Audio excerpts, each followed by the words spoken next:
Hi, this is Bob Miglani, bestselling author of Embrace the Chaos. I'm here today with Karen Phelan. Karen, how are you? I'm great. How are you doing? Always a pleasure to see you. Great to see you, Karen. Karen and I have been friends for many years. We were our colleagues. We worked together in a lot of different things. She's an author. She's a best-selling author.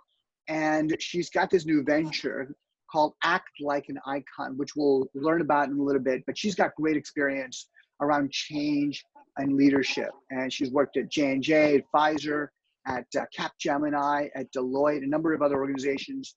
And she's going to talk to us today about how we change. Karen, we all need to change. This environment is changing, right? We've kind of changed up the weather. There's so much change, right? So the fundamental question I have for you is, how do we change?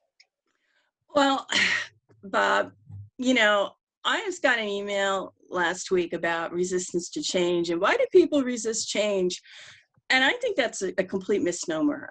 People don't resist change, they resist being changed. And I see people change all the time.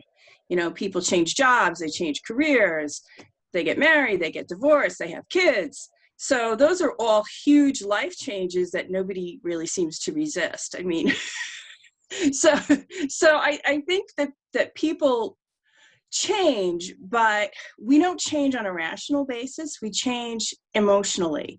And I think that's where all the change management consultants really get this wrong. They make a logical case for change, and then they hit you over the head with it 50 million times, thinking that, if you hear it enough, you'll embrace it. But all change is, it's in here. It's not in here. Emotional.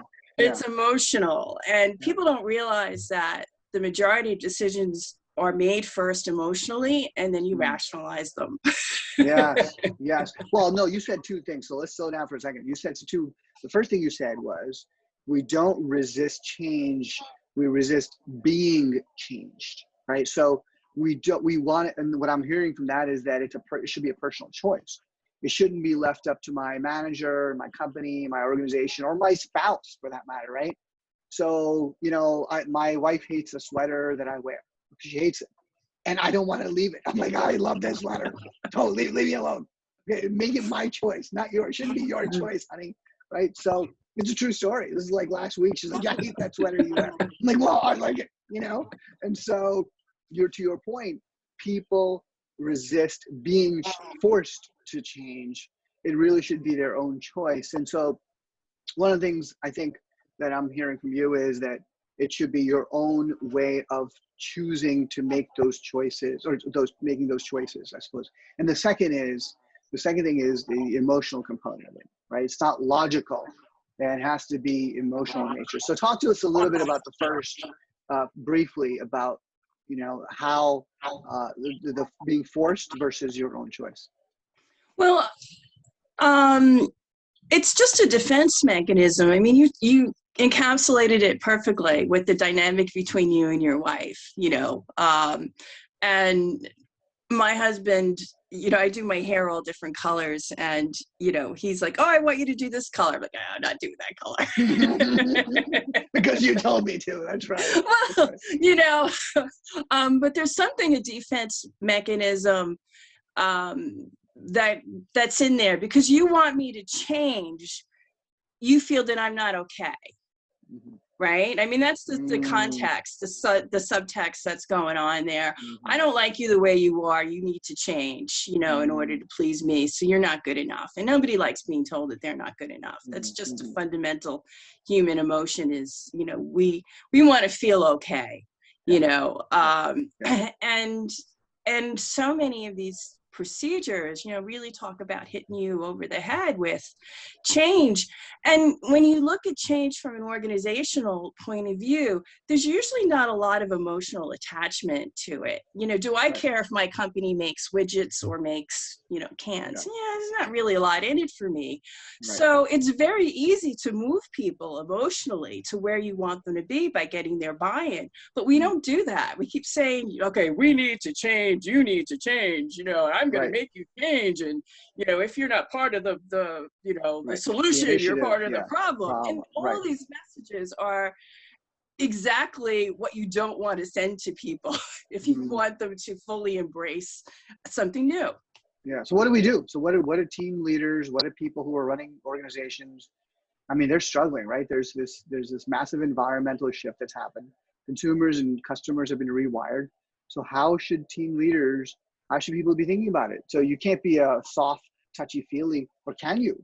Can you be, so talk to us about the emotional messages leaders should be thinking of. Well, this is the thing. I'm a big believer in bottom-up change. I have been involved in many strategic initiatives, new strategy rollouts that failed because the strategies were just terrible. Yeah. And the people at the bottom knew it.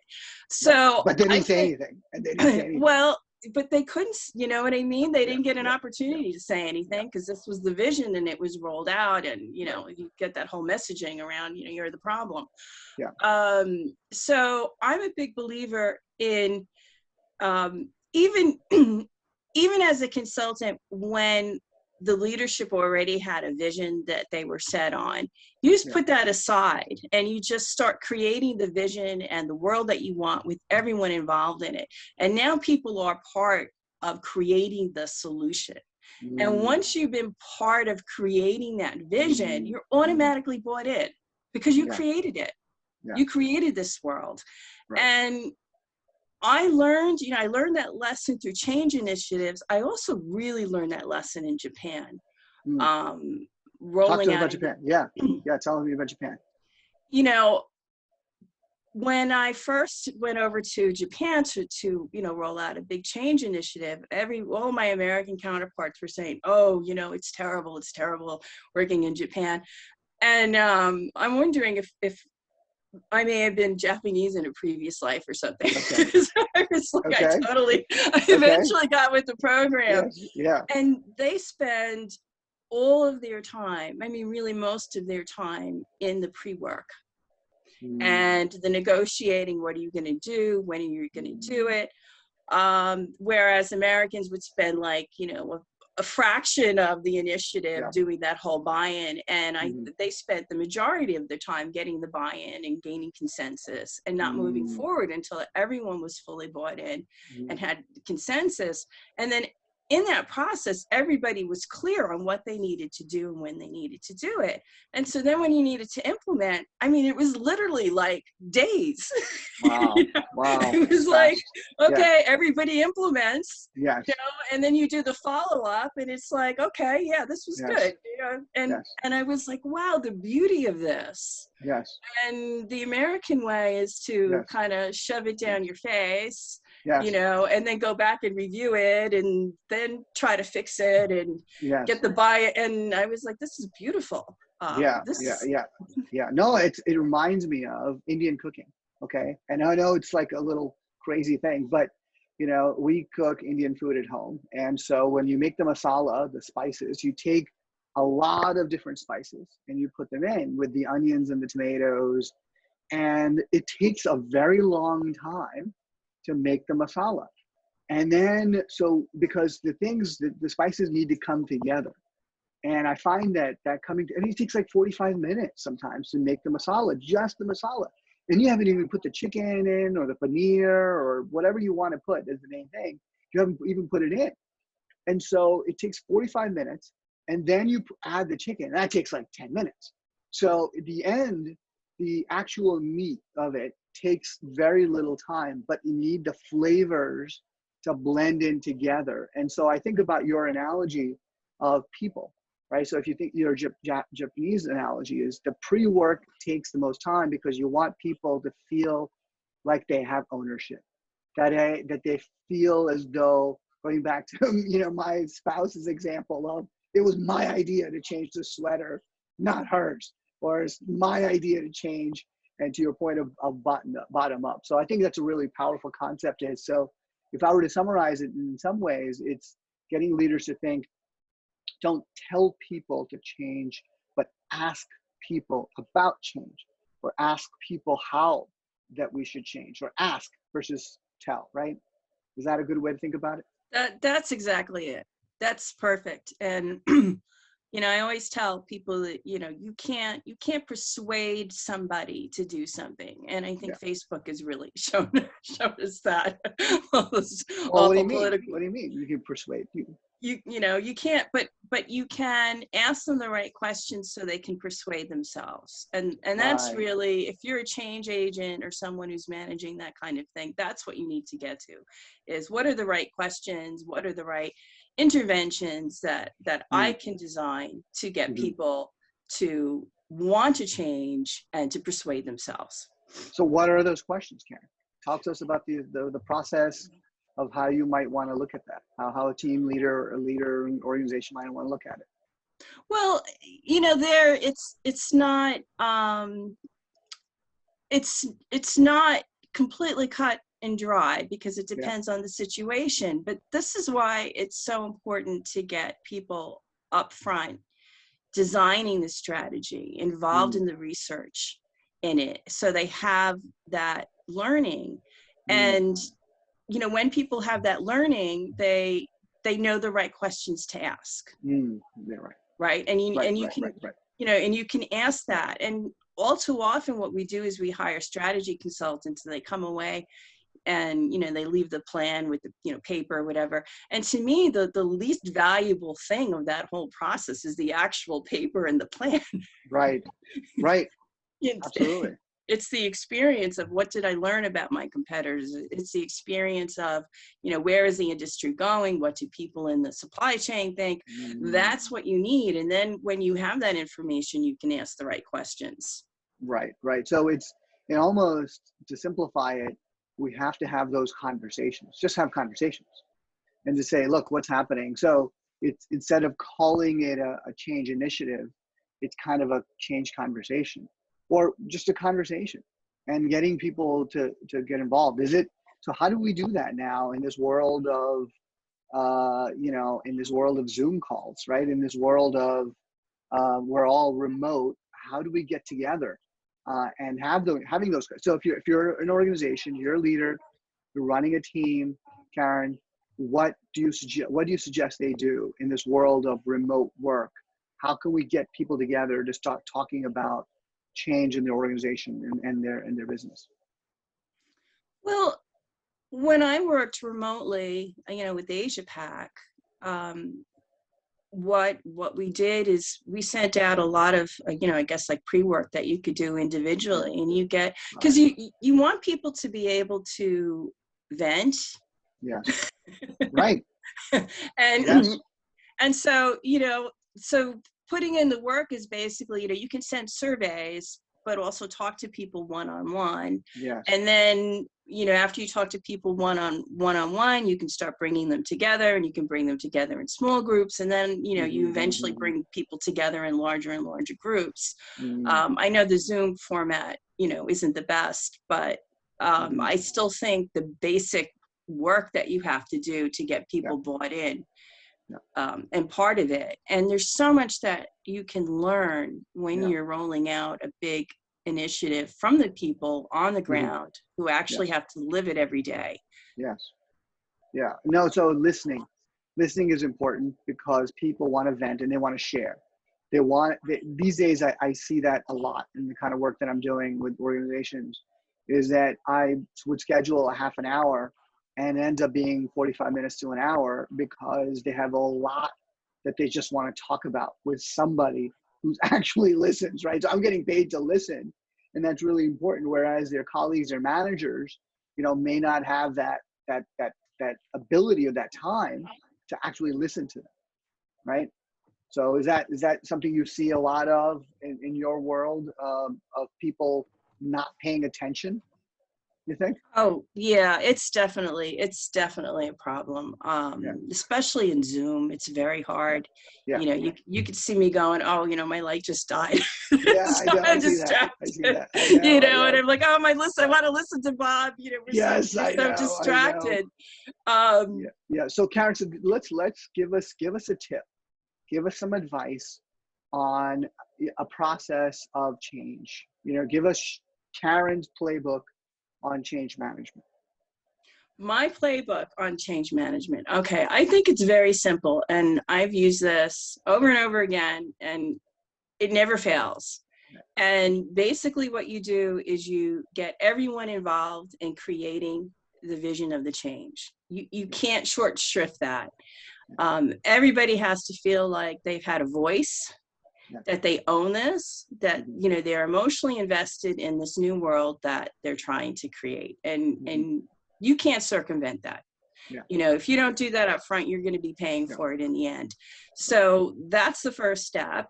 And then when you have that vision, it's really simple. You just ask people, you know, what are you willing to do to make this happen? And when you phrase it in that way, exactly that way, what are you willing to do to make this happen? They will tell you. Right. And you don't say, what should we do? Right. What are you willing to do? Yeah. What are you willing to do? And I love that. people really take that to heart. They go, okay, what am I willing to do? And they will be honest about that. Yeah. Yeah. Because you It's a phrased stretch. It's a little bit of a stretch too, right? Kind of like, okay, I know you're not going to change a lot. You're not going to change everything, but what are you willing to do to get there? To make this happen. I love the idea of willingness. You know, because it's a personal choice. Number one, to go back to your point. Number one. Number two is it's sort of it makes you want to kind of raise up and step up and say, okay, I commit. It's sort of leading to commitment in a way, doesn't it? But that's exactly it. It is the commitment. If people think about what am I willing to do, because if you go to these meetings, people often talk in terms of should. We should do this, we should do that. Well, should's a very abstract thing. It's not a personal thing. There's so many things I should do. I should diet and exercise and, you know, be nicer to my, you know, spouse and all those wonderful things. But, you know, that's a very different frame than, you know, what are you willing to do? You know, what are you willing to do every day, or what are you willing to do to get this? And that does, it makes people think and make that personal connection to this is my involvement in this. And then my second step, usually as a consultant, is really easy. It's like, how do you want me to hold you accountable, or how do you want me to follow up with you? You know, how do you want me to help you, you know, in your change process and what you're willing to do? And so that way, you know, when I follow up with them, like every 2 weeks, did you do this? They're like, oh, darn, I asked her. Yeah, I got to do it. Yeah, that's right. That's right. I committed to it. Yes. This is exactly what I asked her to do. And it completely changes the whole dynamic of this, of the process. And this just doesn't fail, Bob. No, that's great. That's great. No, I think going back to the core thing you said earlier is that it's got to be an emotion, and it's got to be a connection, right? The emotional connection, the choice that you make, and the feeling that it's your responsibility, my personal responsibility. I think that is something that is very remarkable. And that you know, corporations overthink it, companies overthink it. You know, large organizations spend all this money and they're like, oh, we need to make it so perfect and the great slide presentation. Nobody gives the slides don't matter. The feelings do. Slides don't matter. The feeling and the emotional connections people have towards that change is what matters most. Yeah, that's exactly it. That's a perfect summary. Great. So Karen, it's been fun. So talk to us a little bit about, you know, as we close here, talk to us a little bit about this Act Like an Icon. What's the thing you're working on? Tell me. Oh, Act Like an Icon. As someone who's worked in change, and, you know, you mentioned it, the importance of communication and the importance of saving face, and, you know, what is feedback, and all these things that are important to creating relationships in organizations. You know, I realized that with all these models we have now, it's become very cognitive intensive, you know, because when I'm in a meeting, I have to be conscious of my own hidden agendas and your own hidden agendas. And I'm like, you know, there's got to be a more intuitive, a more natural way so that we don't have to be 100% aware and cognitive all the time. I mean, it's very taxing. You know, this is why Zoom is very taxing too. Is we're just not meant to be aware of our surroundings 100% of the time, and asking Right. people to consciously be aware of how they communicate, Yes. our Yeah. body Yeah. language, Yeah. all this stuff. Totally. It's just, Yeah. and so act like an icon is very simply, it's you role model somebody Mm. who is an iconic figure that means something to you. Mm-hmm. And imitation is a Mm-hmm. really, really natural skill that Mm. people have. You have Mm. children, you've seen your kids probably imitate you, Oh, too much. Yes. you Yes. know. Yeah. Um, and and the whole imagination, imagining what you would be like in a, Mm. as a different person, is also something that's very intuitive to us, imagining. And I just put those two things together, Mm. and what you do, it makes it Mm. it circumvents the ego. So Yes. if you have Yes. Totally. feedback Yeah. or a Yeah. difficult communication, you can Yes. just say, well, how would Oprah Winfrey approach this? And then you could Right. talk about the Oprah Winfrey way of doing this, or Okay. what would Steve Jobs say about this? Wow. So, I'm not confronting you You. Right. Right. about Right. Right. something, that you did that I Yes. didn't like. Yes. I love it. It's liberating, right? I mean, it's kind of freeing. I mean, I was going to mention the ego, but you mentioned it's like exactly is that so often the ego gets in the way of productive, high performing conversations, right? And useful, right? Useful conversations, not just high performing, just useful conversations. And so if you're acting like an icon, if you're playing the role of Oprah, then it takes you out of your ego and puts you in this role that you have to play, and in a way you're expressing your feelings through that lens, and actually it's freeing. You can say whatever you want. You can be more expressive, right? And then And and it compels you to give you real truth. exactly. And just think about feedback, because, I tell people, well, is it really feedback or is it criticism? Because we like to use the word feedback, but often it's not, it's Yes, yes, criticism. yes, And exactly. nobody likes to be criticized. Yes, But, if you were up there giving a presentation and you were going to do it, Steve Jobs style, say, oh, I'm going to be Steve Jobs, I'm going to channel him. What did you yes, guys think? Then people would like, well, Bob, this, that, and the other thing, the way you did Steve Jobs. And you yes, get all this feedback, yeah, but it's not about you, Bob, personally, and how you're right, inadequate. right, right, right, right, totally. Yeah, yeah, It's about how did you master Steve Jobs style. And yes, all that emotional, yeah, baggage is I just love it. gone. It's just Right, completely right. circumvented. It removes the obstacles to get to the core of the issue or the truths that we're all looking for, they're all searching for. I think that's a wonderful way to close it up. Karen, it's been a wonderful conversation with you. I love this act like an icon idea and concept and venture that you're looking at. And I think it'd be really useful and powerful for teams these days when you want to kind of get to the core, the heart of the issue faster, right? You don't have time because the marketplace is changing so quickly. So I love the idea of act like an icon. I guess it's if people want to find you, actlikeanicon.com. What's the web address for that? That's it. Okay, Actlikeanicon.com. That's it. perfect, They can find perfect, it. great. It's still a work in progress, but the information's up there. Great, great. Karen Phelan. Karen's an author, now an entrepreneur, change management, leadership expert. And it's been wonderful talking to you, Karen, today. Let's come back and let's have another conversation about change. But thank you so much for your time. This is Bob Miglani with Karen. Karen, thanks very much for coming on the show. Always a pleasure, Bob. Good to see you. Take care. Bye. Bye.